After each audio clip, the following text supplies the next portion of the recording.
Illusion shattered!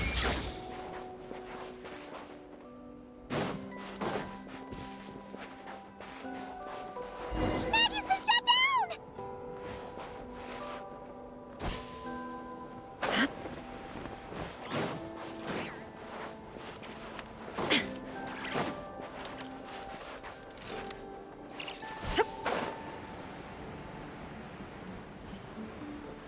Those blue areas contain high concentrations of the ancient moon's power. It's... Are you alright? Maggie's hurt, but it's nothing life-threatening. Why is this happening? Are they supposed to be a couple? Is this what people call a domestic dispute? Where'd you even learn that phrase? Anyway, we gotta stop that guy. You saw it all just now, right? Ungi's the exact same color as Eggy. The only difference is, he's huge. Do you think he ate a few too many Eggies or something? Wait for me to grow as big as him. Then I'll tell you, Paimon. Ugh. Oh, fine. So, what do we do now? Should we fall back and wait for another chance now that Ungi's back? Yes. The Archeoloon storm is closing in on Ungian's circle, and there are many little creatures living there. All right, but be careful. I need time to treat Maggie. Just keep Ungi busy until I get there. There are some small schools of Kuhengi living in the Lunar Sea. I'll ask them to help you out. Okay, leave it to us. I'll help too.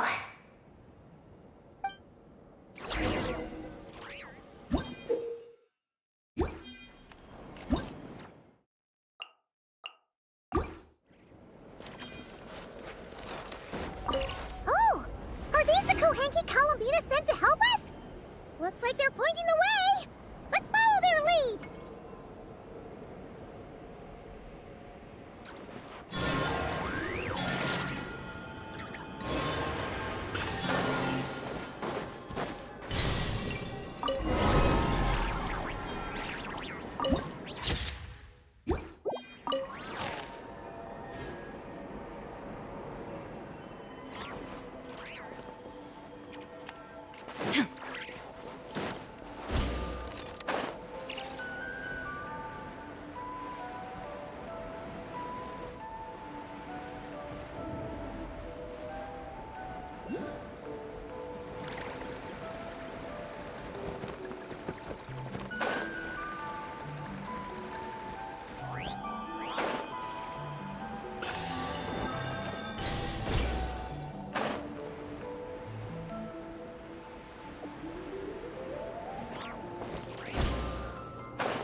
Why are they all crowding around here and not leaving?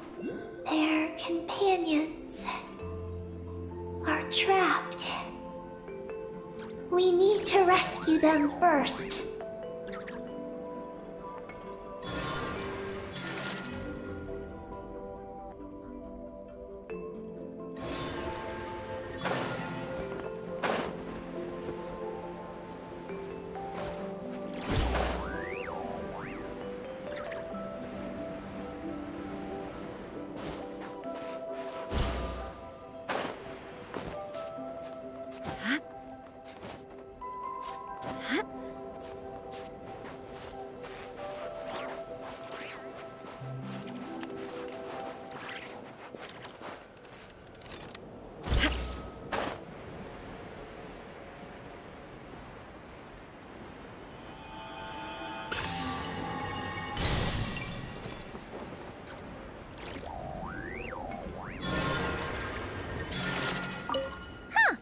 They're stuck together so tightly.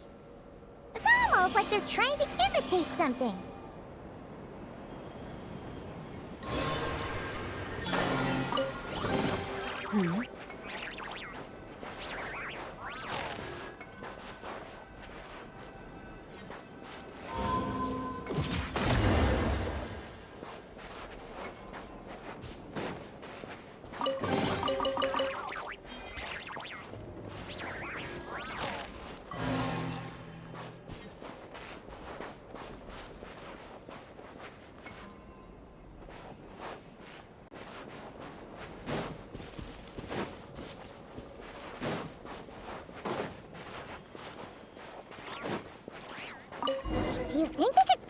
across if they imitated those jellyfish?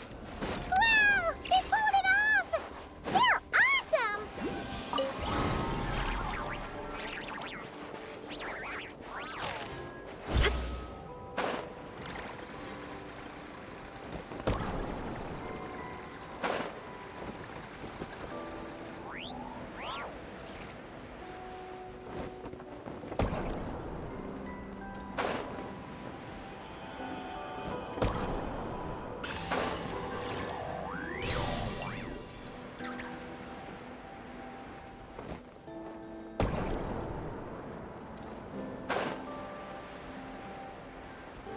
Looks like monsters are attacking the Kohenki over there!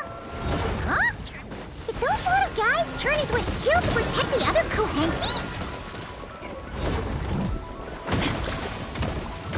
There is no escape! Strike a pose! Born of ice and frost. One with nature. For Rex Lapis! Shine down! Now you shall perish!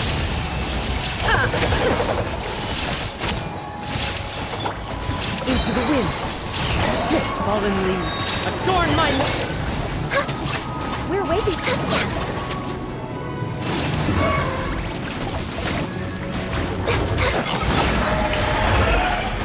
Let my name echo in song! There is no escape. Access denied. one with nature. Torn to oblivion. Illusion shattered. Blaze over. No touching. We're waiting. The wind knows me. As one with wind and cloud.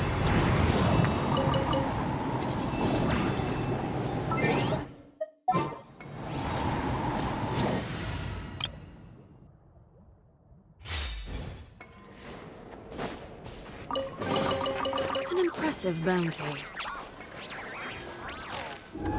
Since the school of Kohenki can mimic jellyfish, do you think they could mimic that whale over there, too? Haha! They can! Ah, these little guys are amazing!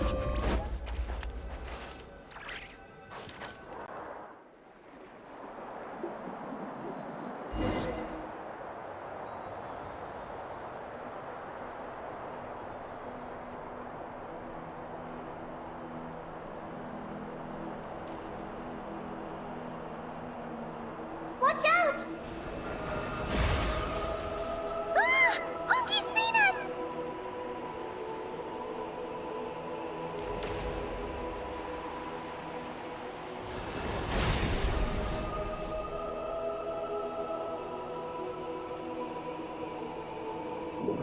Oh, that was close.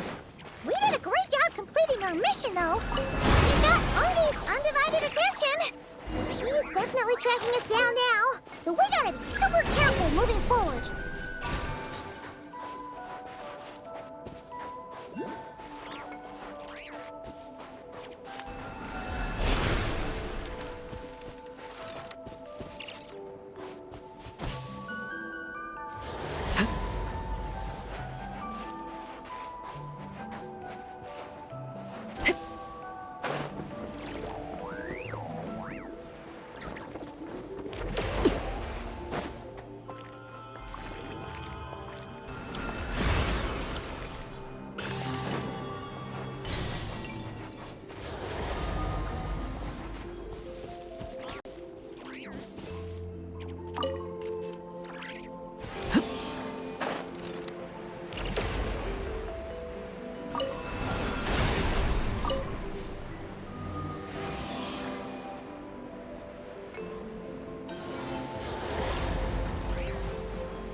information I need in here. So, you don't just absorb data from terminals? Because this looks like it formed naturally. No. It's artificial. I can feel it. Oh. Be careful then.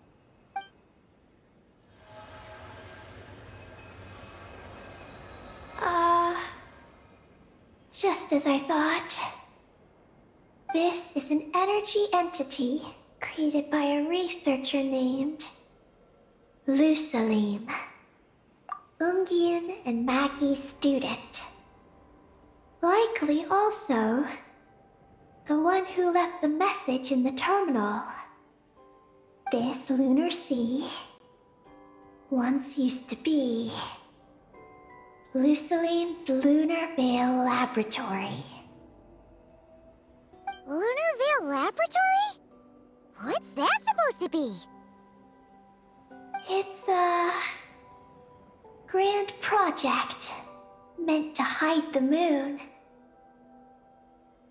Hide the moon?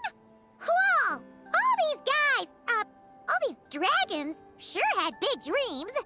How'd they plan to pull that off?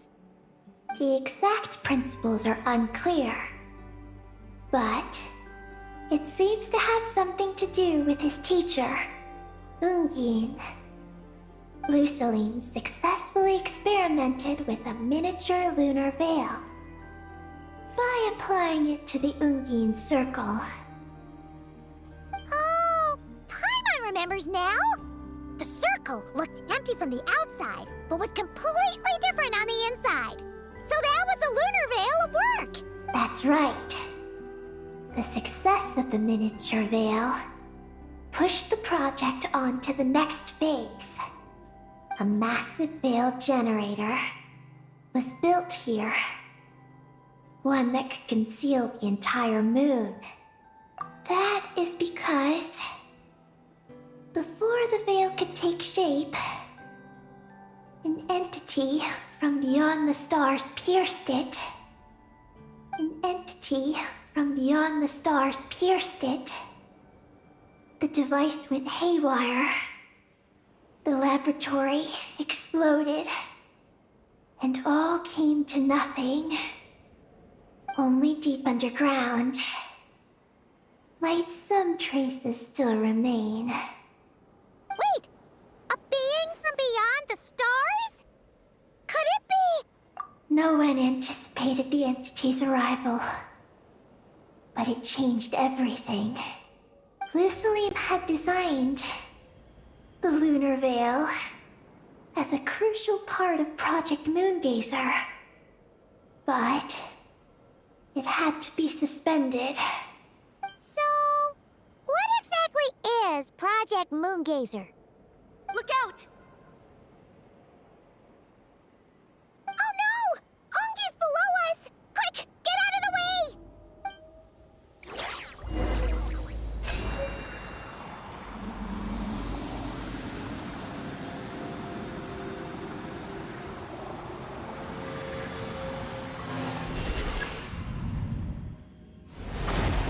It's Calabina and Maggie! They're here to help!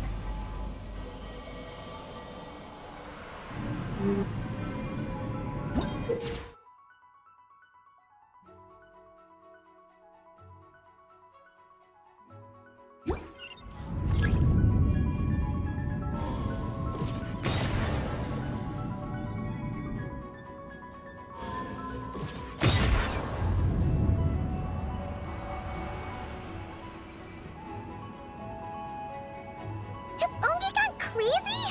Isn't there any way we can calm him down?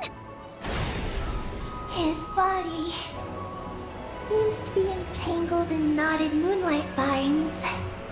Is that what's driving him nuts? Traveler, could you try removing the vines? Up there! Look out!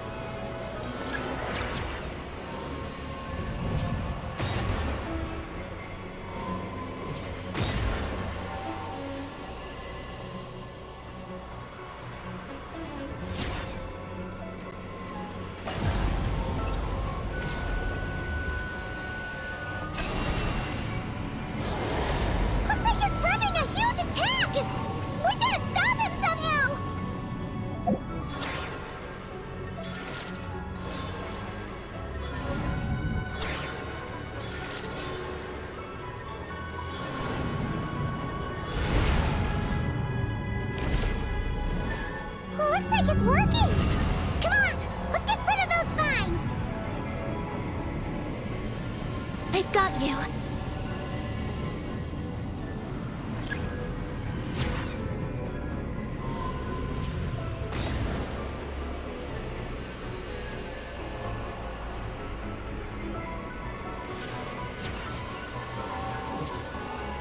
Hold on a little longer. Maggie's shaking him off.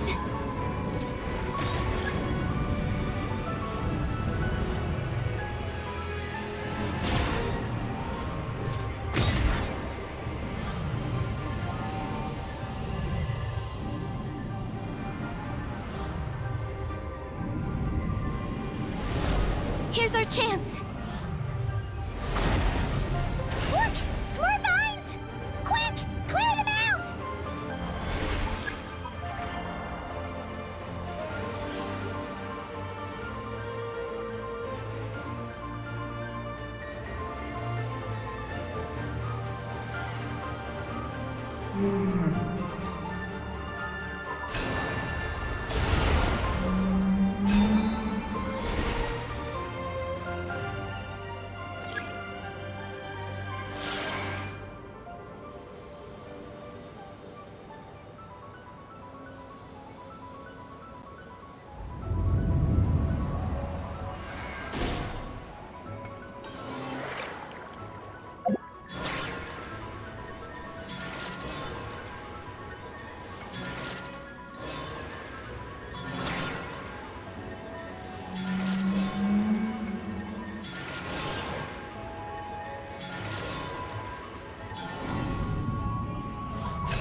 Look!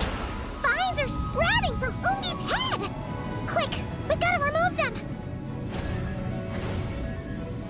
Huh? Is Ungi running away?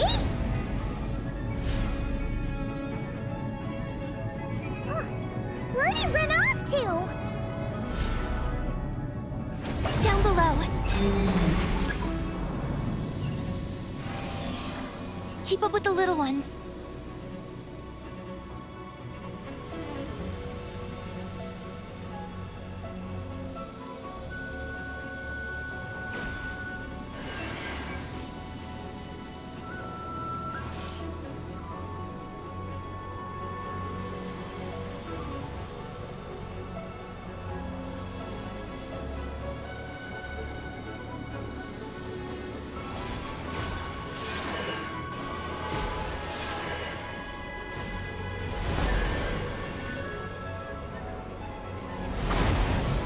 Here's our chance.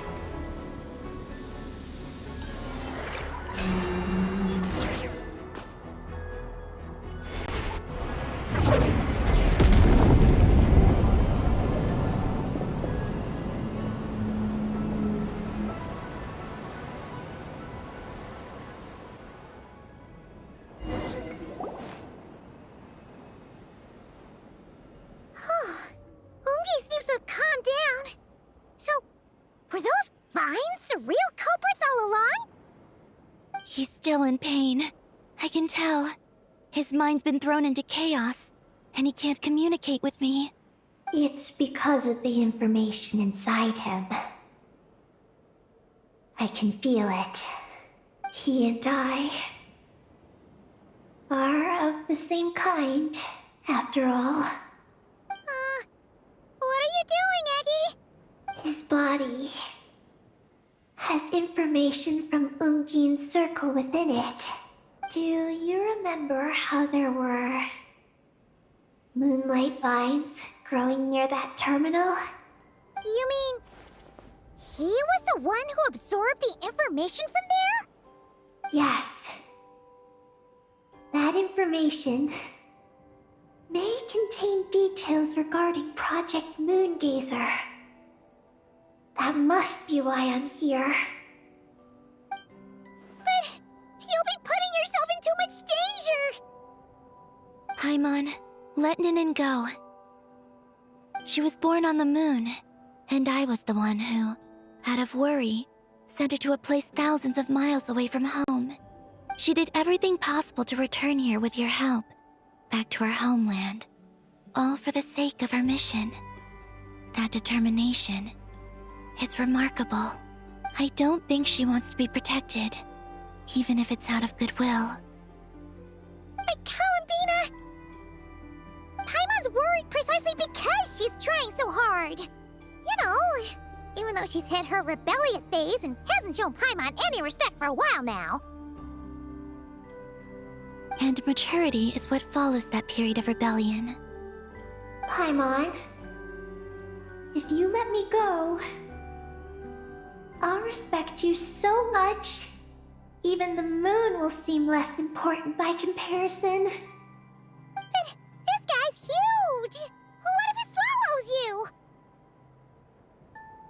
If that happens, then that must also be part of my mission. Oh! How stubborn can you get? Stubborn is one way to put it. But you could also say that this is a wish she holds most dear. That's right. Then go, Ninin. I have faith in you.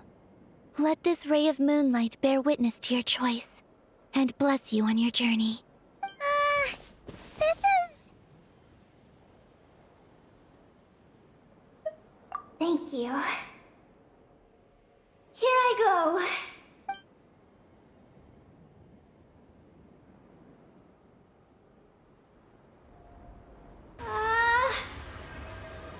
Come on, Eggy! You'll get through your rebellious phase! Paimon knows it! I can do...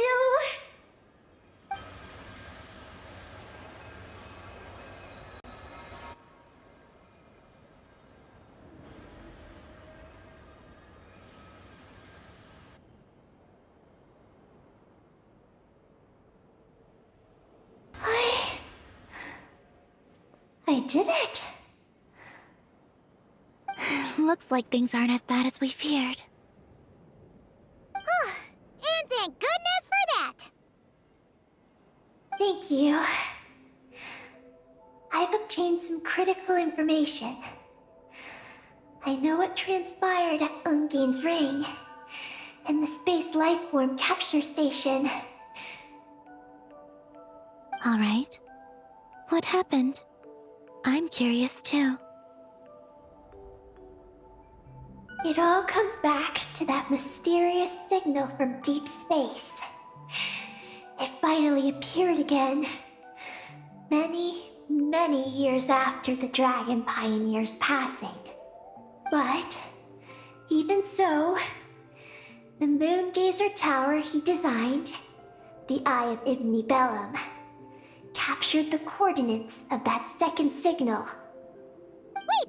He finally did it?! Awesome! So, where did the signal come from? From the depths of space. Far away from the moon. So far away that the spaceship could barely reach it. And even then, it would lack sufficient energy to return. But Ungien, the life scientist, chose to pilot a spaceship named Moongazer and set out for those coordinates nonetheless. Wait, did he go cuckoo or something? Or was he not planning to come back? Perhaps it was enough for him that he'd be able to decipher the signal. And at that distance, he might have been able to transmit his discovery back. So, what happened? He disappeared into the sea of stars. And the dragons did not receive any messages from Moongazer thereafter. So, he failed. No. Years later, the Space Lifeform Capture Station was suddenly ramped by an unknown object. After emergency repairs were complete, the researchers discovered that the object that ramped the station was a cloaked spaceship. Cloaked? Like, invisible? Could it have been... Yes. It was the Moongazer. Though why it was cloaked as a mystery. Ungian's wife, McGee's, was the first to enter the spaceship. But she only found a round, black, spiky creature inside. Archeloon spectrometers indicated that the creature matched Ungian's data signature. What happened? McGee's ran a series of tests, and thus discovered that her lover was fusing with some unknown creature. Oh, that's terrifying! Was it the mysterious space life form that had sent the signal? Did it eat Ungian? Could he still be saved? Unfortunately, the dragon researchers had never encountered such a situation before. At a loss, they could only watch helplessly as Ungian transformed into an entirely new life form. Then, Ungian awoke, and he passed a message to them. There is no information about this. Ah, seriously? There's still some missing intel? Hearing all this, Ungian had it super rough. He tried to capture an alien, but ended up getting caught himself! That's not the case. The ship's logs show that the creature emitting the signal didn't attack Ungian. Instead, he was the one who chose to fuse with it. In this way, the creature was able to overcome the language barrier and pass a message to the dragons. What a surprising turn of events. It seems that message may be the key to understanding Project Moongazer. I'm getting more curious about what it is by the moment. So, was Ungian still alive after all that? After delivering the message, Ungian began to die. But McGee's, being an expert in life sciences herself, used an experimental technique on him. One that could convert a life form into one composed of pure, ancient moon energy. Oh, that sounds a lot like the dragon's phlogistonization. So, did she succeed? To an extent. She saved his body and created Ungi, the first artificially birthed Kuhanki on the moon. But Ungian's consciousness was completely lost during this process. From then on, she devoted all her energy to researching this new life form, until her own lifespan came to an end. Then, she requested that her student, Lucilim, use the same technique on her, ultimately being converted into a new life form. Just as with Ungian, her consciousness was not preserved. So this is your story. If that's the case, I think that Luciline may have been the one to inherit the message that the creature from space transmitted to the dragons. Did he also establish a research facility somewhere? That's most likely where we'll find the key to Project Moongazer. Oh? Did you discover something?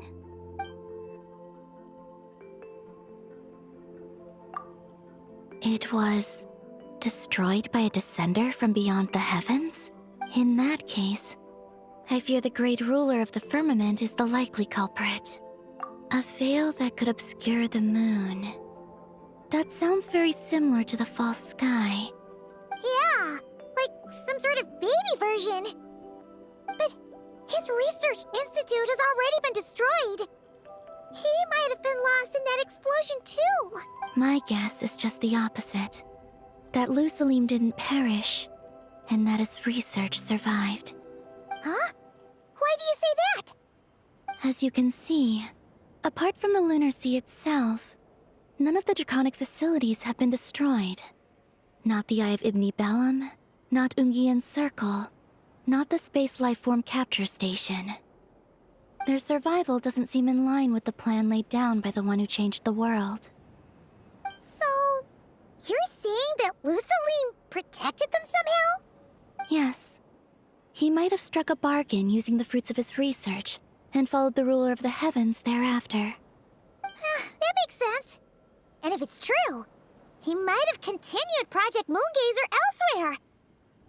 But where? I do know of one other place on the moon. If Project Moongazer was hidden anywhere, my guess is that would be it. However, Ninin, is there something you haven't told us? Huh? Among your kind, only you have a mission you seek to fulfill. Oh, that's true. Now you mention it, Eggy's buddies all seem super carefree. Don't worry. I won't force you to answer. I just want to know more about you. After all, out of all the terminals we've seen, not a single one seems to contain information about you. I don't know either. It's okay. I'm just curious. If you don't want to talk about it, you don't have to. We trust you. What if I really am hiding something from you? I'm just curious too. Keeping secrets isn't always a bad thing. I learned that from a friend. But if I do get angry, I might take the hat I gave you back. And Paimon will throw the snack she was saving for you into the lunar sea. I understand. I promise I won't hide anything from you. Then I'll take your word for it, Ninin. Now, please follow me. There's a base on the far side of the moon. My powers tell me that it's massive. I originally planned to save it for last, because cleaning it up would probably be exhausting. But now, I suppose it has to be moved up the schedule. I have a feeling we'll find the answers to our remaining questions there. Thank you. How can I repay you for all this? Look, Paimon, don't you think Ninin's matured even more now? You're right.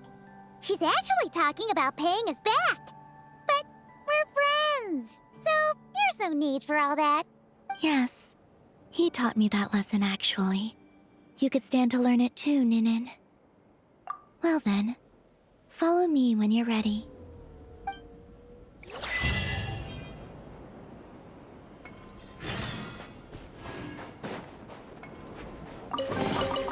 Is this an answer from this world?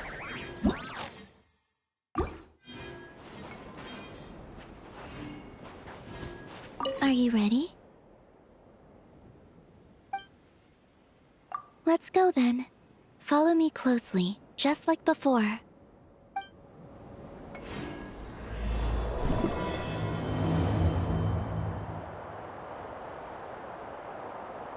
So, how does your friendship work? We share tasty food with each other? Yes, and Paimon has wonderful taste in food, especially in snacks. We also often chat and play games together. You know, in Silvermoon Hall. I remember that place. It is beautiful. And there are other Kuhenki there. Though I neglected to make friends with them. That's because you had your mission on your mind and nothing else. It's okay, though. We'll just get Columbina to introduce you once we're done. I can do that. When the time comes, can we play some crazy party games? We won't be bothering anyone out there anyway. A party on the moon wouldn't disturb anyone either. Oh, right! And a moon party sounds way more exciting. Sounds like fun.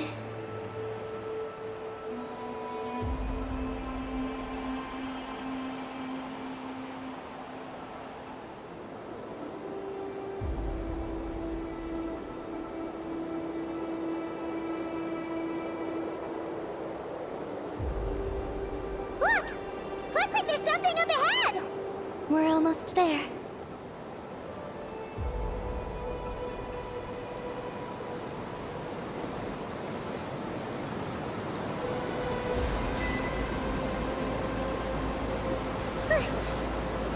place is huge! Is this some kind of weapons base? This feels completely different from the other places we've been. It looks really dangerous. It certainly feels cold and sterile. But for some reason, I feel an odd sense of familiarity. Familiarity? Have you been here before?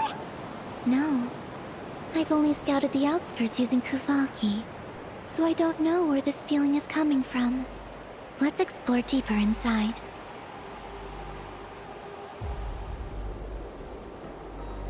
Something's coming! We gotta scoot!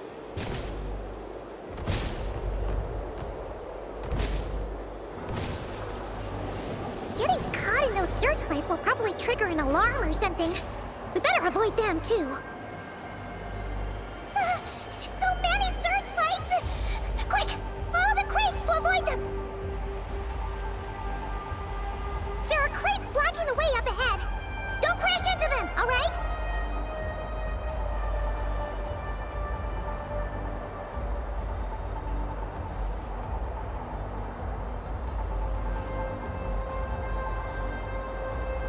There are too many searchlights up ahead. Let's find another way around.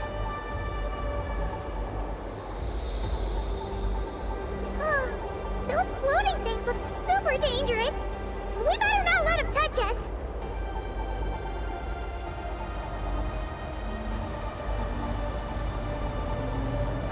Not another searchlight! Good thing there are more crates here, too. Quick, let's follow them!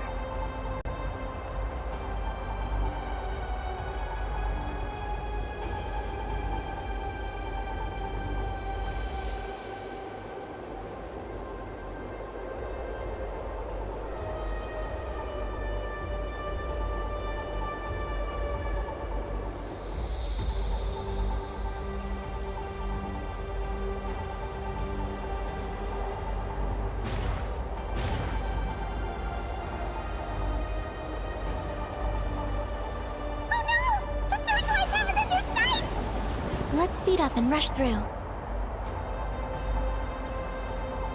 Look! Is that the entrance?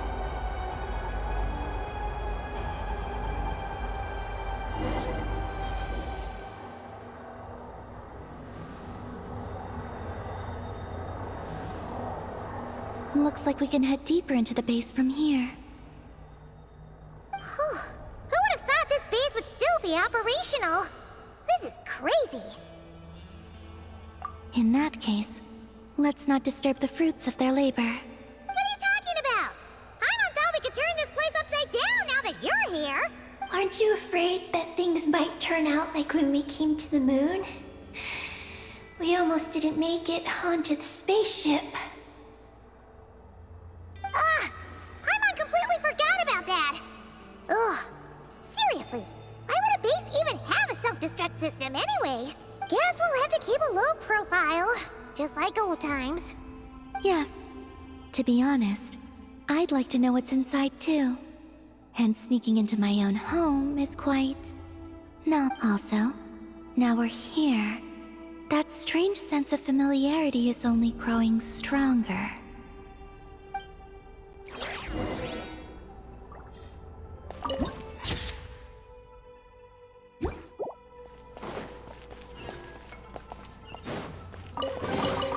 An impressive bounty.